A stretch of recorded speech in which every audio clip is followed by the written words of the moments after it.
So last night was insane. And it was a Wednesday, okay? Allow me to fill you guys in. So I live in Santa Barbara, and once a month we have these gay pop up bars because we don't actually have a gay bar in this town.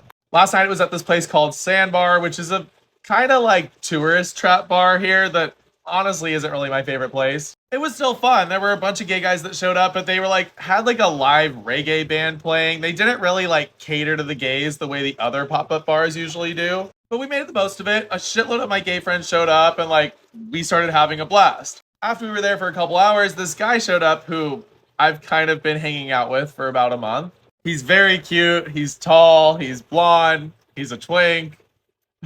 He's checking all the boxes for me, all right? I was slightly nervous about him coming because I knew it would turn into a pretty wild night because it always turns into a pretty wild night when I'm out with my gay friends. I was just kind of curious, like, how he would handle that. So yeah, anyways, he met a bunch of my friends at Sandbar. He chatted it up with them and did great. And after he had been there for about an hour or so, I suggested that we all move to Wildcat. That is a bar that actually does have a gay night like every Sunday, so it's kind of like unofficially the gay bar in town. But it's also known as the Shitty Kitty for good reason. Like if you go to Wildcat, you're usually blacked out. But they have way better dance music there, so I was like, come on guys, like let's just bail on this and I'll go there. I was half joking, but everybody took me seriously, so everybody started pounding their drinks, and my whole group of friends left the gay pop-up bar to head to Wildcat. People were pretty intoxicated at this point. Like, we were causing a scene even going down the street. I was riding my friend's electric scooter and I tried to do a jump on it and I broke it. My other friends were like changing shirts with each other and like screaming in the middle of the street, just being ridiculous. We get into Wildcat, there's two shit-faced girls dancing on the dance floor. There's like 5 or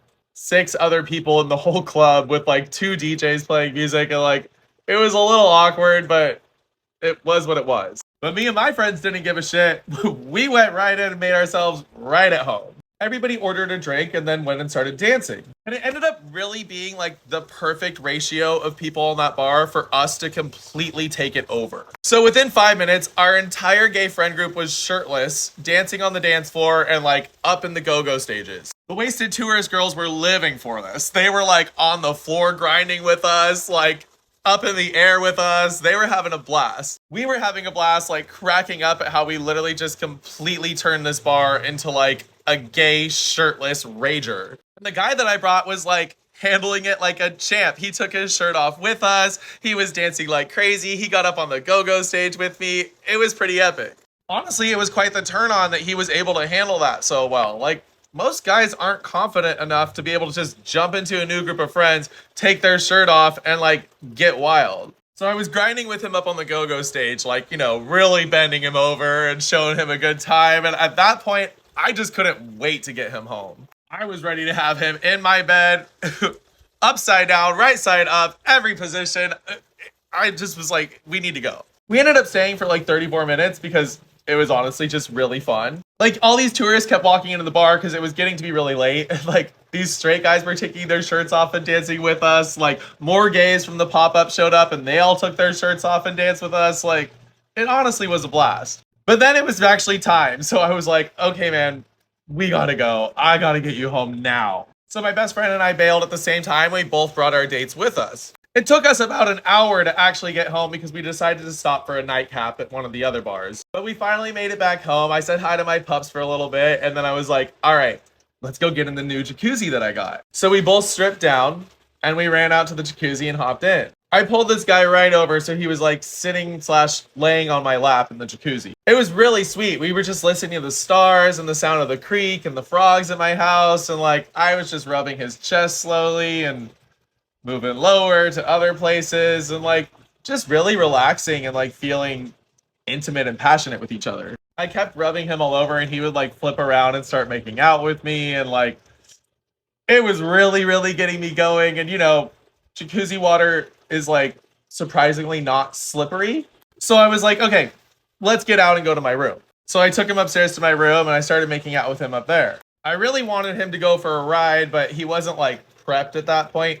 So we accomplished our mission in other ways. And then we ended up just like cuddling together all night and like slept in till 11. And I woke up with him in my arms, me pressed up against him. And let's just say I was at full attention, like from the second I opened my eyes. So he started kind of rubbing around and grabbing things, which really got me going and really got him going. And I whispered in his ear and I was like, I really want to you right now. And he was like, oh, really? And I was like, yeah, like, I think you should go for a ride. And he was like, should I? Like, do you want me to go get ready for that? And I was like, yeah, like, go. I have everything you need in my bathroom. So he went and like got prepped and came back out and climbed right on top like a good cowboy. I probably can't go into too many more details about what happened during that without violating guidelines, but let's just say it was amazing. Like, we were like looking in each other's eyes during, having such great connection. Felt just beyond good. And then afterwards, we just laid there cuddling for a while longer. I ordered us some food. We went and walked my dogs. We had great chats. Like, I don't know. I really like this guy. I'm actually kind of tripping out about the fact that I like him. Like, I don't really know if I want a relationship right now or not, to be honest. But for now, I'm just telling myself to get out of my own head, have some fun, enjoy my time with this guy who's obviously really special and cool, and to just keep having fucking great, amazing, wild nights with my gay friends and like new sexy acquaintances. So I don't know if this story really has a point, but I guess if it does, the moral of this story would be get out of your own fucking head and just go have a blast and stop caring what other people think about you. Like, if you're able to do that, if you're able to show up at a bar and take your shirt off and just be insane with your gay friends, like, or go make some gay friends that you can be insane with, your life will become a lot better. I promise. Maybe next time I'll try to bring home some of the shirtless straight guys who are dancing too. We'll see. Stay tuned if you want to hear about my next story.